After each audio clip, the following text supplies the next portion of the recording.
Croissance d'abord, respect du pacte de stabilité ensuite.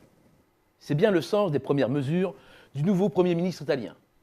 Matteo Renzi a ainsi annoncé un plan de relance de 90 milliards d'euros, dont les 3 volets principaux sont côté ménage, un allègement de la fiscalité sur les bas revenus de 10 milliards d'euros, côté entreprise, une réduction de 10% de la taxe professionnelle, un allègement de la facture énergétique et surtout le paiement des 68 milliards d'arriérés du secteur public. Le dernier volet concerne l'investissement public avec le déblocage d'une enveloppe de 5 milliards d'euros pour la rénovation des bâtiments scolaires et l'aménagement du territoire. Si le financement de ce plan reste flou, il est clair que le déficit public va déraper. Mais à la grande différence de la France, l'Italie dispose de petites marges de manœuvre budgétaires, avec seulement 3% de déficit public. Non, l'Italie ne souffre pas de son déficit public, mais bien plus de son déficit de croissance.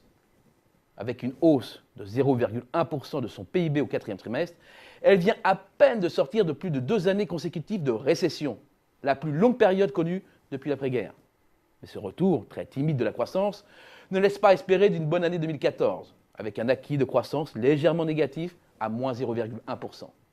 Surtout, le PIB italien vient juste de retrouver son niveau du 2e trimestre 2000. C'est 14 ans de perdu. On comprend donc mieux la volonté du gouvernement italien d'entretenir et de pousser la croissance naissante. Une croissance qui ne tient qu'au fil très ténu des exportations. Des exportations qui ont renoué avec leur meilleur niveau, mais qui ont tendance maintenant à faire du surplace et campent sous le plafond des 400 milliards d'euros. Bref, l'Italie ne peut s'en remettre à la seule demande externe pour se relancer.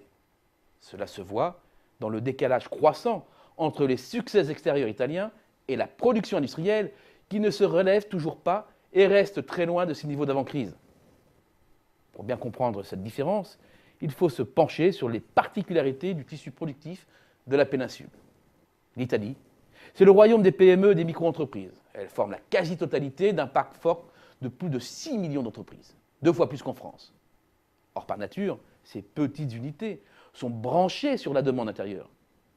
Ce n'est d'ailleurs pas un hasard si la Lombardie, siège des grandes entreprises italiennes et des ETI tournées vers le grand large, a relativement peu souffert mes moments les plus sombres de la grande récession avec un PIB régional en repli de 2,6% seulement entre 2008 et 2012. De son côté, la Vénétie, emblème de cette tradition industrielle portée par les petites entreprises, chutait elle de 8,1%. Les arbitrages du gouvernement Renzi sont donc bien moins paradoxaux qu'il n'y paraît. Le problème crucial dont souffre l'économie italienne, c'est celui de son endettement public, qui atteint 130% du PIB et dont la dérive reste préoccupante.